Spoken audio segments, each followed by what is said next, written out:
नमस्कार। आज हम एक दिलचस्प किताब रॉबिन शर्मा की द 5 AM क्लब के कुछ खास हिस्सों पर थोड़ी गहराई से बात करेंगे। हाँ, ये किताब कहानी के जरिए पर्सनल ग्रोथ और सुबह जल्दी उठने के फायदों पर फोकस करती है। बिल्कुल। तो इन हिस्सों में हमें एक कहानी मिलती है। एक बहुत कामयाब पर अंदर से टूटी हुई उद्यमी है। एक कलाकार है जो थोड़ी प्रेरणा ढूंढ रहा है। और एक रहस्यमयी स्पीकर है, स्पेलबाइंडर। हाँ, और एक ऐसा किरदार जो पहले तो बेघर लगता है पर बाद में कुछ और ही निकलता है। तो हमारा इरादा है कि इस कहानी से जो मुख्य विचार है, जैसे महारत कैसे हासिल करें, अपनी क्षमता को कैसे जगाएं और सुबह की रूटीन का क्या महत्व है, उन पर बात करें। चलिए फिर शुरू करते हैं। कहानी की शुरुआत होती है उस उद्यमी से। बाहर से सब ठीक है, बिजनेस वुमन है, सफल है, हाँ, पर अंदर से वो इतनी निराश है कि मतलब जिंदगी खत्म करने तक का सोच रही है। और ये पॉइंट बहुत अहम है ना, कि बाहरी सफलता कई बार अंदर के खालीपन को छुपा लेती है। और अक्सर ऐसे ही जो क्राइसिस पॉइंट्स होते हैं ना, हाँ, वही हमें असल में बदलाव के लिए पुश करते हैं, जब लगता है कि बस अब कुछ बदलना ही पड़ेगा। सही कहा। तो इसी आखिरी उम्मीद के साथ वो एक सेमिनार में जाती है। वहां स्पेल बाइंडर बोल रहा होता है। और वो लोगों को चैलेंज कर रहा है कि साधारण से ऊपर उठो, कुछ बड़ा करो। हाँ, और वो कहता है कि बहाने तो बड़े सिडक्टिव होते हैं, मोहक लगते हैं, बिल्कुल। डर झूठे होते हैं, और शक तो हमारी काबिलियत के चोर हैं। सीधी पावरफुल बातें। और उसका एक मेन आइडिया है, वर्ल्ड क्लास वहां से शुरू होता है जहां आपका कंफर्ट जोन खत्म होता है। अच्छा, मतलब अगर सच में आगे बढ़ना है, कुछ असाधारण करना है, तो उस दायरे से बाहर निकलना ही होगा जहां हम सहज महसूस करते हैं। थोड़ी मुश्किल, थोड़ी असुविधा, ये जरूरी है। ये बात तो है। और ये सिर्फ उनके लिए नहीं जो फेल हो रहे हैं, बल्कि उनके लिए भी जो सफल तो है पर कहीं अटक गए हैं, आगे नहीं बढ़ पा रहे। इसमें वो स्टीफन किंग का उदाहरण भी देते हैं ना। हाँ बिल्कुल। कैसे उनकी पहली किताब कैरी को कितनी बार रिजेक्ट किया गया था। उन्होंने तो फेंक ही दी थी कूड़े में। हाँ, और फिर उनकी पत्नी टैबिथा ने उसे निकाला और उन्हें हिम्मत दी। तो ये दिखाता है कि कंसिस्टेंट रहना, टिके रहना कितना जरूरी है, और साथ में किसी का सपोर्ट। एग्जैक्टली। दृढ़ता और सही समय पर मिला सपोर्ट, ये दोनों चीजें अक्सर कामयाबी की कहानी में छुपी होती हैं। फिर कहानी में थोड़ा ड्रामा आता है। वो स्पेल बाइंडर बोलते बोलते अचानक गिर जाता है स्टेज पर। ओहो। और उसी अफरा तफरी में वो जो उद्यमी थी और पास में बैठा कलाकार वो मिलते हैं। अच्छा। और तभी एक अजीब सा, मतलब बेघर जैसा दिखने वाला आदमी उनके पास आता है। ये कहानी का एक टर्निंग पॉइंट लगता है। तीन बिल्कुल अलग अलग बैकग्राउंड के लोग, एक परेशान अमीर बिजनेस वुमेन, एक क्रिएटिव आर्टिस्ट और एक ऐसा आदमी जिसके पास शायद कुछ नहीं है, वो एक साथ आ जाते हैं। हाँ, और ये तो लाइफ है। कभी कभी ऐसी ही अजीब मोड़ आते हैं। बिल्कुल, अप्रत्याशित मुलाकातें। और सबसे अजीब बात क्या है पता है? हम्म। वो जो बेघर जैसा दिख रहा था आदमी, वो कमाल की गहरी बातें करता है। जैसे? वो टॉल्स्टॉय को कोट करता है, हर कोई दुनिया बदलने की सोचता है पर खुद को बदलने की कोई नहीं सोचता। अरे वाह, ये तो बहुत गहरी बात है ना? सीधे मुद्दे पर। बिल्कुल। ये सीधा इशारा है कि बदलाव अंदर से शुरू होता है। हम बाहर सब कुछ बदलना चाहते हैं पर खुद पर काम नहीं करते। और वो टेक्नोलॉजी की लत पर ध्यान भटकने पर भी बोलता है। एक लाइन कहता है, pressure is a privilege. Pressure is a privilege, मतलब दबाव एक सौभाग्य है। ये तो थोड़ा अलग सोचने का तरीका है। हाँ, कि चुनौती मिलना भी एक मौका है ग्रो करने का। ये सारी बातें उसकी हालत से बिल्कुल मेल नहीं खाती। सही बात है। मतलब बाहरी अपीयरेंस और अंदर का ज्ञान, एकदम कॉन्ट्रास्ट। फिर वो एक पुराना सा इंडेक्स कार्ड दिखाता है। उस पे लिखा है, हर बदलाव शुरुआत में मुश्किल, बीच में अस्तव्यस्त और अंत में शानदार होता है। ये बढ़िया है। एक तरह से बदलाव की जो पूरी प्रोसेस है, उसका निचोड़। हाँ, हौसला देता है। बिल्कुल, क्योंकि अक्सर हम शुरू की मुश्किल या बीच की गड़बड़ी देखकर ही घबरा जाते हैं, छोड़ देते हैं। ये याद दिलाता है कि अंत अच्छा हो सकता है अगर टिके रहें। इसके बाद वो आदमी जो बेघर लग रहा था, वो एक अविश्वसनीय सा प्रस्ताव रखता है। क्या? वो उस उद्यमी और कलाकार को मॉरिशस बुलाता है। कहता है, मेरे समुद्र किनारे के बंगले पर आओ, मैं तुम्हें कोचिंग दूंगा, द 5 AM क्लब के सीक्रेट सिखाऊंगा। मॉरिशस? बेघर दिखने वाला आदमी डॉल्फिन और हेलीकॉप्टर की बातें भी करता है शायद वो। हाँ हाँ, बिल्कुल, एकदम फिल्मी लगता है। अब ये तो असली परीक्षा है विश्वास की, कि आप किसी ऐसे इंसान पर कैसे भरोसा करें। कलाकार को तो शक होता है, जो कि नेचुरल है, हाँ, वो हिचकिचाता है। पर वो उद्यमी, वो इतनी डेस्परेट है बदलाव के लिए कि वो शायद इस अजीब से मौके को लेने का सोचती है। हाँ, उसके मन में चलता रहता है, जाऊं ना जाऊं, भरोसा करूं ना करूं। वो अपने अतीत के बारे में भी सोचती है, पिता को खोने का दुख, शायद उससे उसका भरोसा कमजोर हुआ हो। और शायद इसी भरोसे वाले पॉइंट पर वो आदमी मार्टिन लूथर किंग जूनियर को कोट करता है कि सेवा करने के लिए डिग्री नहीं, नेक दिल चाहिए।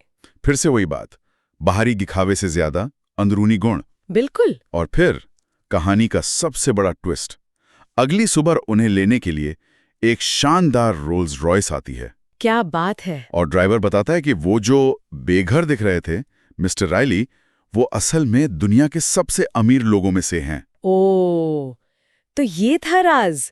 मतलब बाहरी दिखावा कितना भ्रामक हो सकता है। हाँ, ये थीम बार बार आती है किताब में, असली दौलत क्या है। तो ये मिस्टर रायली का किरदार अब और भी ज्यादा इंटरेस्टिंग हो गया। इसके बाद वो लोग प्राइवेट जेट से मॉरिशस पहुंचते हैं। हाँ, रायली का घर एक गांव के पास है जिसका नाम है सॉलिट्यूड। सॉलिट्यूड यानी एकांत। नाम ही बहुत कुछ कहता है। हाँ, वहाँ का माहौल एकदम शांत, दुनिया की भागदौड़ से बिल्कुल अलग। और ये माहौल भी कहानी का हिस्सा है। एकांत, शांति, ये ठीक उन चीजों के उलट है जिनसे वो उद्यमी और कलाकार जूझ रहे थे। स्ट्रेस, भटकाव, शोर। सही, ये दिखाता है कि गहरे काम के लिए, सोचने के लिए, खुद को बदलने के लिए सही माहौल कितना जरूरी हो सकता है। बिल्कुल, पीस एंड क्वाइट। तो मॉरिशस में मिस्टर रायली अपने असली रूप में आते हैं। उद्यमी भी खुलकर बताती है कि उसकी कंपनी में क्या प्रॉब्लम चल रही है, कैसे इन्वेस्टर्स उसे बाहर करने की कोशिश कर रहे हैं। और तभी कौन आता है? स्पेलबाइंडर। अरे वो भी वही, वो तो सेमिनार में गिर गए थे। हाँ, पता चलता है कि वो मरे नहीं थे, बस बुरी तरह थक गए थे, एग्जॉस्ट हो गए थे। अच्छा, तो यहाँ एक और लेसन है, रेस्ट और रिकवरी का। बिल्कुल। जैसा स्पेलबाइंडर कहते हैं, elite production without quite vacation causes lasting depletion. मतलब लगातार टॉप लेवल पर काम करते रहना बिना सही आराम या छुट्टी के आपको अंदर से खत्म कर सकता है। हाँ, तो टॉप पर बने रहने के लिए जितनी मेहनत जरूरी है, उतना ही रेस्ट भी। बैलेंस जरूरी है। यहीं से mister Riley formally the 5 AM club का कॉन्सेप्ट पेश करते हैं। फाइनली। हाँ, वो बताते हैं कि सुबह 5 बजे उठना सिर्फ जल्दी उठना नहीं है, ये एक तरीका है अपनी प्रोडक्टिविटी, हेल्थ, हैप्पीनेस, मन की शांति, इन सबको कई गुना बढ़ाने का। एक सिस्टम है, मतलब। हाँ, एक सिस्टम अपनी जिंदगी में साम्राज्य बनाने का। वो कहते हैं साम्राज्य किसी भी चीज का हो सकता है, पैसे का, कला का, पर्सनल ग्रोथ का। ओके, तो ये है कोर प्रॉमिस, अपनी सुबह को बदलकर अपनी पूरी जिंदगी बदलना। और ये सिर्फ काम या पैसे के बारे में नहीं है। नहीं, ये ओवरऑल लाइफ की मास्टरी की बात है। तो इसका तरीका क्या है? जो सबसे फेमस चीज है वो है 2020-20 फॉर्मूला। हाँ, वो ये सुबह 5 से 6 बजे का जो एक 3 आवर है, उसका स्ट्रक्चर है। जीत का घंटा, अच्छा नाम है। इसे 3 20 मिनट के हिस्सों में बांटा गया है। पहला 20 मिनट 5 से 5:20 तक मूव यानी हिलना डुलना, एक्सरसाइज। हाँ, कोई भी ऐसी तेज कसरत जिससे पसीना आए। इसका लॉजिक क्या है? सुबह सुबह ही क्यों? लॉजिक ये है कि सुबह इंटेंस एक्सरसाइज करने से आपका दिमाग जागता है, फोकस बढ़ता है, पसीना निकलने से कॉर्टिसोल जो स्ट्रेस हार्मोन है वो कम होता है। अच्छा। और BDNF नाम का एक प्रोटीन रिलीज होता है जो सीखने और मेमोरी के लिए अच्छा है। तो दिन की एक पावरफुल शुरुआत। ओके, ये समझ आया। फिर अगला 20 मिनट? अगला 20 मिनट 5:20 से 5:40 तक रिफ्लेक्ट, चिंतन। इसमें क्या करना है? मेडिटेशन। हाँ, मेडिटेशन कर सकते हैं या जर्नलिंग, मतलब कुछ लिखना, दिन की प्लानिंग करना, या बस शांति से बैठकर सोचना किस बात के लिए शुक्रगुजार हैं, ये सब। ये बहुत जरूरी लगता है, दिन शुरू होने की हड़बड़ी से पहले थोड़ा रुक कर सोचना। बिल्कुल, ताकि आप दिन को रिएक्ट ना करें, बल्कि उसे सोच समझकर डिजाइन करें। क्या जरूरी है आज, क्या करना है, वो क्लैरिटी मिलती है। और आभार, ग्रैटिट्यूड, वो तो वैसे भी मेंटल पीस के लिए बहुत अच्छा माना जाता है। सही कहा। और फिर आखिरी 20 मिनट 5:40 से 6 बजे तक विकास। मतलब कुछ सीखना, अपने गोल्स को रिव्यू करना, कोई अच्छी किताब पढ़ना, कोई ऑडियो बुक या पॉडकास्ट सुनना जिससे नॉलेज बढ़े। अच्छा, तो ये लर्निंग का टाइम है। हाँ, लगातार सीखते रहना। सुबह का शांत माहौल नई चीजें एब्जॉर्ब करने के लिए अच्छा होता है। तो ये है 20-20-20 फॉर्मूला। Move, reflect, grow. सुबह के पहले घंटे को एक मीनिंगफुल स्टार्ट देने के लिए। हाँ, और किताब कहती है कि इसे अपनी ज़रूरत के हिसाब से थोड़ा बदल भी सकते हैं, लेकिन ये फ्रेमवर्क बड़ा पावरफुल है। ठीक है, ये तो हुई सुबह की बात, लेकिन किताब में और भी बहुत कुछ है, जैसे वो 4 आंतरिक साम्राज्यों वाली बात। हाँ, द 4 इंटीरियर एम्पायर्स, ये मिस्टर राइली का एक और बड़ा कॉन्सेप्ट है। वो कहते हैं कि सिर्फ अपनी सोच बदलना यानी माइंडसेट पर काम करना काफ़ी नहीं है, वो तो सिर्फ 25% है। ये पॉइंट बहुत इंपॉर्टेंट है, क्योंकि अक्सर सेल्फ हेल्प में सिर्फ पॉजिटिव थिंकिंग पर बहुत जोर होता है। बिल्कुल। पर ये किताब कहती है कि 4 चीजें हैं जिन पर हमें काम करना है। पहला, माइंडसेट यानी मानसिकता, हमारी सोच। दूसरा, हार्ट सेट यानी हमारा भावनात्मक जीवन, इमोशनल हेल्थ। हार्ट सेट, ये क्या है? मतलब अपनी भावनाओं को समझना और मैनेज करना, जैसे गुस्सा, डर, जलन, इन सबको कैसे हैंडल करते हैं, क्या हम इमोशनली फिट हैं। तीसरा है हेल्थ सेट, हमारी फिजिकल हेल्थ, एनर्जी, लंबी उम्र। सेहत तो सबसे जरूरी है। बेशक। और चौथा है सोल सेट, हमारी अंदरूनी शांति, आध्यात्मिकता, अपने जीवन के बड़े उद्देश्य से जुड़ाव। Soul set, interesting. हाँ, तो ये चारों मिलकर हमें पूरा बनाते हैं। Mind set, heart set, health set, soul set. सिर्फ एक पर फोकस करने से पूरी बात नहीं बनेगी। मतलब यही एक होलिस्टिक अप्रोच है, दिमागी, भावनात्मक, शारीरिक और कह सकते हैं आत्मिक विकास। एग्जैक्टली। और इन सब पर काम करने के लिए आदतें बनानी होंगी। बिल्कुल। और किताब कहती है कि कोई भी नई आदत बनाने में कम से कम 66 दिन लगते हैं। ये कोई जादू नहीं है, इसमें टाइम लगता है। 66 दिन, ये एवरेज है शायद। हाँ, वो कहते हैं कि मिनिमम टाइम है आदत को ऑटोमेटिक बनाने के लिए। इसके 3 फेज होते हैं। पहला, डिस्ट्रक्शन, पुरानी आदत को तोड़ना, जो मुश्किल होता है। दूसरा, इंस्टॉलेशन, नई आदत को जमाना, जिसमें काफी मेहनत और विल पावर लगती है। और तीसरा, इंटीग्रेशन, जब वो आदत आपकी पहचान का हिस्सा बन जाती है, नेचुरल हो जाती है। ये न्यूरोप्लास्टिसिटी की वजह से होता है ना, कि हमारा दिमाग बदल सकता है। हाँ बिल्कुल, दिमाग नई वायरिंग बना सकता है। जैसे लंदन के टैक्सी ड्राइवर्स का उदाहरण देते हैं, जिनके दिमाग का हिप्पोकैम्पस वाला हिस्सा ज्यादा विकसित होता है, क्योंकि वो रास्ते याद रखते हैं। और इच्छा शक्ति, विल पावर के बारे में क्या? वो कहते हैं ये कोई जादू की छड़ी नहीं है। नहीं, वो कहते हैं ये एक मसल की तरह है, जितना इस्तेमाल करोगे उतनी मजबूत होगी। मतलब प्रैक्टिस से। हाँ, रोज खुद को थोड़ा पुश करना, वो काम भी करना जब मन न हो, इससे विल पावर बनती है। वो ठंडे पानी से नहाने या मुश्किल काम करने की आदत डालने जैसे उदाहरण देते हैं। मुश्किल चीजों से भागना नहीं, बल्कि उन्हें करने की आदत डालना। यही मास्टरी की तरफ ले जाता है। एल्बर्ट ग्रे का कोट है कि सफल लोग उन कामों को करने की आदत डाल लेते हैं जो असफल लोगों को करना पसंद नहीं होता। बात तो सही है। फोकस पर भी बहुत जोर है किताब में। आज की दुनिया में ध्यान भटकना तो सबसे बड़ी प्रॉब्लम है। बहुत बड़ी। वो इसे ब्रोकन फोकस सिंड्रोम कहते हैं। हाँ, और इसके लिए वो tight bubble of total focus, TBTF का आइडिया देते हैं। इसका मतलब क्या है? मतलब अपनी एनर्जी को प्रोटेक्ट करना, एक ऐसा बबल बनाना जिसके अंदर कोई फालतू की चीज या ध्यान भटकाने वाली बात ना आ सके, खासकर जब आप कोई जरूरी काम कर रहे हो। तो इसमें ना कहना सीखना भी शामिल होगा। बिल्कुल। गैर जरूरी मीटिंग्स, बेकार की गॉसिप, एनर्जी ड्रेन करने वाले लोग, इन सब को ना कहना। अपनी मेंटल, फिजिकल, इमोशनल और स्पिरिचुअल एनर्जी को बचाना। ये सरलीकरण या सिंप्लीफिकेशन से भी जुड़ा है, कम चीजों पर गहरा फोकस। हाँ, और इसके लिए कुछ प्रैक्टिकल तरीके भी बताते हैं, जैसे 90-90-1 रूल। 90-91, ये क्या है?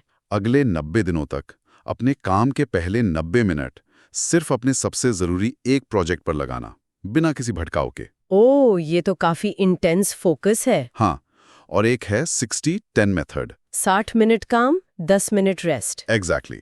60 मिनट पूरे फोकस से काम, फिर 10 मिनट का ब्रेक, फिर अगला 60 मिनट।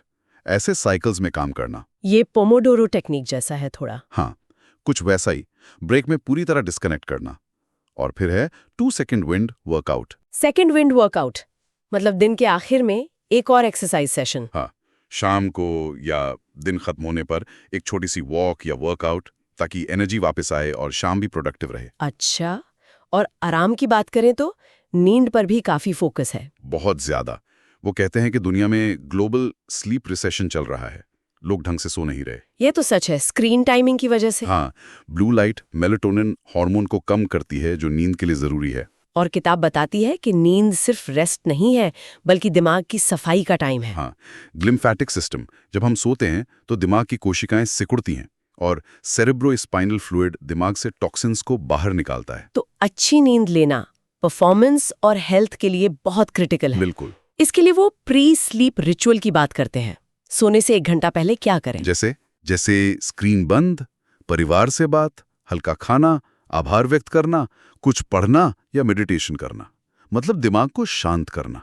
एक तरह से सोने की तैयारी करना। सही। कहानी के आखिर में वो लोग रोमन आइलैंड जाते हैं जहां नेल्सन मंडेला कैद थे। हाँ, मंडेला का जिक्र भी है। उनकी कहानी से भी बहुत कुछ सीखने को मिलता है।